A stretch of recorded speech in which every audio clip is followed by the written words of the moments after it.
And celebrations don't stop there. Oh no. Talbot Heath School's under-13 swimming squad have been crowned world champions. 6 girls who swim with the Dorset School's Swimming Academy achieved some amazing personal best times at the London Aquatic Centre to take the World School Swimming Championships title. We're joined here by the Talbot Heath 4x50 metre medley relay winners. Girls, please introduce yourselves. I'm Lottie. I'm Scarlett. I'm Bertie. I'm Helen. OK, Bertie, firstly, tell us about the race. How did you guys win your medals in the end? Well, Lottie gave us a good start, and then Hallie got us really far ahead. Then I just kept it on, and then Scarlett just went really fast at the end and made us more ahead. Scarlett, tell us about that final leg. You weren't slowing up for anybody. No, it was just kind of big go for it and just get the win really. It was crazy and hectic, like it was quite tight.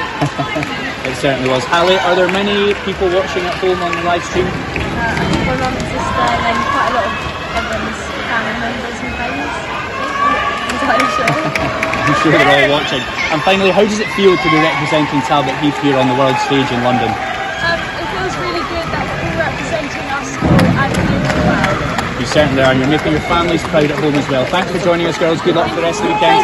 Thank you.